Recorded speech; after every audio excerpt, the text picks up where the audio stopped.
안녕하십니까. 내일이 민족 대명절인 민족의 대명절인 설날이네요. 저도 영상 한두 편 찍고 집에 가서 청소도 좀 하고 해야 되겠어요. 자, 지금 이 시간에 잠시 여러분들과 생각을 해보고자 하는 것은 장수의 건상 수영 다듬기와 건상에 대해서 잠시 생각해 보는 시간을 갖도록 하겠습니다. 자, 전체 수영은 이런 형태가 되겠습니다. 소품 형태인데, 이 부분은 자연적으로 이렇게 사리화되어 있는 부분이고, 다음 기회에 이 부분을 사리를 한번 깔끔하게 한번 내보도록 하죠. 이런 모습을 보면 자연 상태에서 생길 수 있는 건상의 형태다, 전형적인 그런 형태다, 이렇게 말씀을 드리고 싶은데, 그건 왜냐하면 이제 건상이라고 하는 이 수영은 우리가 생각해 볼 때 식물의 뿌리가 드러나면 어떻게 되겠습니까? 뿌리는 땅 속에서 존재해야 되는데 뿌리가 드러났을 경우는 나무는 어떻게 반응을 할까요? 더 깊이 들어가려고 반응을 하지 않겠습니까? 뿌리가 드러나게 되면 생명에 지장이 있으니. 그러니까 건상 수영이라는 것은 전체 수영이, 나무 수영이 이렇게 키가 높은 것은 어울리지 않는다, 이런 말씀을 드릴 수가 있습니다. 뭔가 이렇게 착지를 하려고, 공중에 붕 떴다가 땅에 이렇게 탁 내려올 때, 떨어질 때 착지하는 그런 자세, 그런 자세가 건상 수영의 바람직한 수영의 모습이다, 이렇게 말씀을 드리고 싶고, 식물의 생리 현상적으로 봐서도 수영은 뭔가 땅 속으로 엎드리려고 하는 그런 자세가 되어야 건상으로서 어울리는 수영이다, 이렇게 말씀을 드리고 싶어요. 자, 이 나무의 정면은 이렇게 되겠습니다. 자, 지금 보시다시피 자랐던 가지가 정리가 되지 않은 상태로 지금 있는데, 여러분이 보는 앞에서 제가 가지 정리를 해보도록 하겠습니다.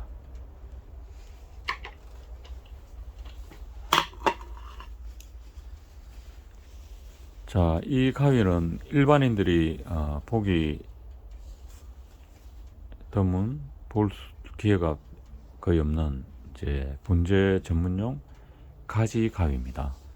가지를 자르게 되면 그쪽에 그루터기가 남지 않고 약간의 V자 형태의 홈을 이루면서 상처가 아물 때 흔적이 남지 않도록 하는 그런 아주 편리한 가위입니다. 이런 가위를 개발한 분에게 고맙다는 뜻을 내가 전하고 싶고, 어느 분인지 모르지만 이런 가위가 개발되기 전에는 끌로서 그 따듬은 그 부위를 다시 따듬고 해야 되는 그런 번거로움이 있었습니다만, 이런 가위가 개발됨으로써 그냥 한 번에 가위질을 함으로써 그런 흔적이 사라지는 그런 효과를 볼 수 있죠. 자, 이런 가지 가위가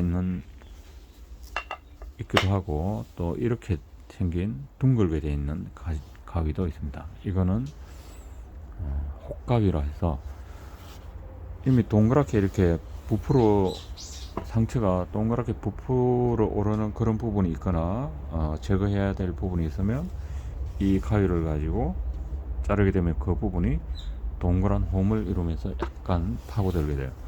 그러면 그 역시 캘러스가 형성이 되어서 상처가 아물면서 매끈하게 표면과 같이 아물어지는 그런 효과가 있어요. 자, 제가 뭐 이야기 나오면 이것저것 자꾸 이야기하죠. 자, 장수면은 수종의 특성상 이렇게 뿌리에서 많이 올라옵니다. 그럼 올라오면은 그 올라온 근원부에서 잘라내 줍니다, 깔끔하게. 때로는 필요한 경우도, 활용할 수 있는 경우도 있습니다만, 지금 이 상태에서는 필요가 없겠습니다. 그리고 자, 계속 올라왔던 이런 흔적이 남아있죠. 볼록하게 끊임없이 올라오는 거예요. 그리고 이걸 방치를 하게 되면 여기서 자라면서 이 부위가 굵어져요. 여기는 상대적으로 가늘어 보이고. 그래서 이런 것을 미연에 방지하기 위해서는 올라오면 제때제때 제거해 주는 것이 좋겠다는 말씀을 드립니다. 우선은 뿌리 부분에 필요 없이 올라온 거를 자, 제거를 했습니다. 그 다음 자, 제가 기회 있을 때마다 말씀드리지만 가위로 가지고도 철사거리를 하지 않고 얼마든지 나무의 수영을 잡아갈 수가 있습니다. 물론 때에 따라서는 정말 불가항력적인 상황도 생깁니다. 철사를 걸어서 유인을 하지 않으면 제거를 해버려야 될 정도로 원하는 방향으로 유인을 할 수 없는 그런 난감한 상태도 있습니다만, 애초부터 가위로 만들어 나왔다면 충분히 가능합니다. 제가 30년 이상 철사거리 한 번도 하지 않고 가위로만 가지고 수영을 다듬어 놓은 나무도 많이 있습니다. 그래서 이제 분재인들이 가위곡이다 이렇게 부르죠. 가위로 곡선을 이루는 작업에 대해서 가위곡 그렇게 부르고, 자, 기본적으로 이렇게 위로 솟구친 가지, 위로 향하는 가지 제거하도록 하고, 그 다음에 가지가 기본적으로 좌우로 지그재그로 방향을 틀어가면서 자랄 수 있도록 그렇게 나무 가지의 눈의 방향을 보면서 처음에 좌측으로 흘렸다 그 다음에는 어떻게 우측으로 흘러야 되겠죠. 우측편으로 향한 가지의 눈을 남기고 자른다.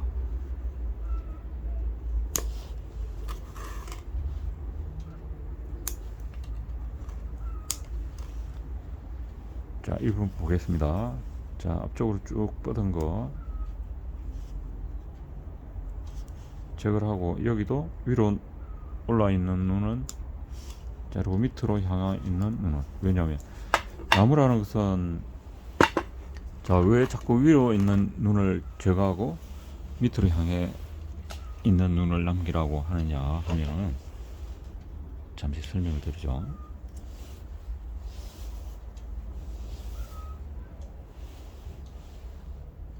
네, 초점이 잡혔네요. 지금 이 가시가 있는 부분을 두고 이제 그냥 눈으로 가정하고 말씀을 드리겠습니다.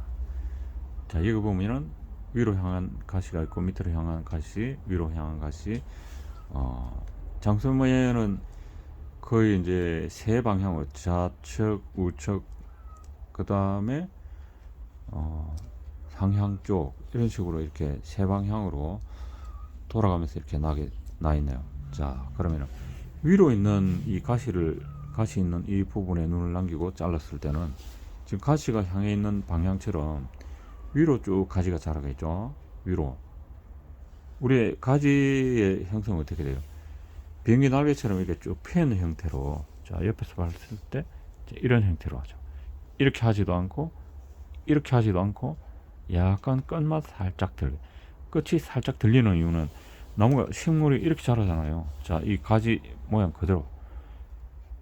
왜냐면 끝이 올라가려고 하는 성질이 있으니까 자연 그대로의 현상을 보여주는 거죠. 그냥 이렇게 되지는 않아요. 이렇게. 자, 물론 오래된 수영들은 이제 이렇게 될 수 있습니다. 일단 보편적으로 이렇다 하는 걸 말씀드리고, 그러니까 위로 향한 눈을 남기면 가지가 이렇게 자라잖아요. 근데 밑에 거는 밑에 두면 밑으로 이렇게 자라지만은 않고, 자라는 듯 밑으로 처지다가 위로 올라가는 성질에 의해서 이렇게 가요. 그래서 밑에 있는 눈을 항상 남기고 자르게 되면 이렇게 꼭 봐도 물결처럼 살짝 이렇게 그렇게 되면서 세월이 지나면서 거의 이제 수평의 형태 모양으로 돼요. 그러니까 표현을 하자면 살짝 이렇게 물결 모양으로 되지만 결국 그게 수평으로 자라는 현상으로 된다, 이렇게 말씀을 드리겠습니다. 그다음 여기 이 가지 있죠. 지금 이렇게 분지가 됐으니까 자 안쪽으로 가지 않도록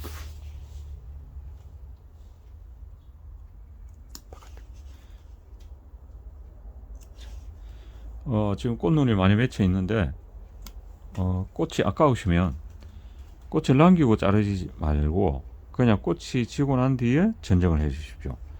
꽃을 남기게 되면 그 마디의 모양새라든가 수영이 이상하게 되죠. 그 마디도 길어지고 길었다가 짧아졌다가 여러 가지 모양새가 돼요. 그래서 꽃이 아까우시면은 꽃을 보고 나서 잘라도 됩니다. 저는 그렇게 하는 방법을 아주 권장하는 사람 중에 한 사람인데, 권장하는 사람은 제가 보지는 못했습니다. 보지는 못했지만 저는 권장을 합니다. 자, 그 부분 다시 또 말씀드려볼게요. 이렇다면 여기 이제 눈이 꽃이 많이 맺혀 있죠. 여기 다 이 꽃입니다. 꽃봉우리인데 이 가지의 현재 상황으로 봐서는 여기서 이제 잘라줘야 돼요. 여기서 전정을 해야 되는 상황인데, 그럼 지금 이제 이렇게 전정을 하게 되면은 자 방금처럼 꽃이 잘려 나갔죠. 아깝단 말이죠. 그럼 당신은 그렇게 말하면서 왜 지금 자르노? 이렇게 말씀하신다면은 저는 여러분에게 가지 전정하는 방법에 대해서 소개를 하다 보니 그렇게 자를 수밖에 없는 겁니다. 그죠? 그렇게 이해하시고, 선생님들은 지금 댁에 있는 나무가 있다면 꽃이 진 후에 가지를 잘라 주시면 돼요. 이미 맺어 있는 꽃을 충분히 내가 보고 하면 되죠. 그 대신에 이제 뭐 꽃 전시장에 가지고 나가서 선을 보여야 된다라든가 어떤 꼭 정리를 해야, 이 시점에서 가지 정리를 해야 된다는 그런 상황이 된다면 정리를 해야 되지만, 그 외에 내가 그냥 집에 두고 나무를 즐기는 입장이라면 꽃이 여기 맺혀 있는 꽃을 다 보고 나서 전정을 하면 돼요. 자, 그렇게 하면 잘라버릴 그 가지는 나무가 겨울이 지나고 봄이 되어 가지고 새 봄에 활동을 하기 전에 불필요한 에너지를 낭비하지 않기 위해서 버릴 가지는 전정을 하는 게 일반적인데, 그렇게 되면 에너지가 소비되지 않겠는가, 이렇게 생각하시는 분이 많이 계실 겁니다. 그렇게 되는 것은 허비가 되는 것은 극히 소량의 에너지라고 보실 수가 있고, 그렇게 하면은 장점이 보통 끝에 이렇게 자르고 나서 두고 보면 현재 맺어 있는 꽃만 싹 다 피고 나면 더 이상 볼 것이 없어요.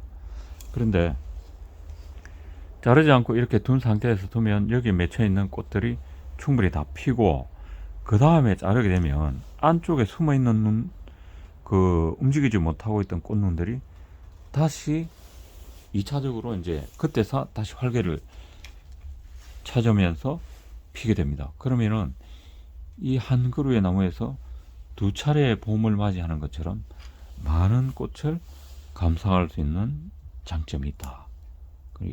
여러분도 제 말씀 따라 한번 해보십시오. 완전히 꽃이 현재 이 상태로 꽃을 보고 난 뒤에 가지 전정을 해주면 안쪽에 있는 숨어 있는 꽃눈들이 활기차게 피어나며 아주 봄을 한 번 더 맞이하는 것처럼 꽃을 2배의 양을 감상할 수 있다. 이런 말씀을 드리겠습니다. 자, 대략 정리가 됐습니다.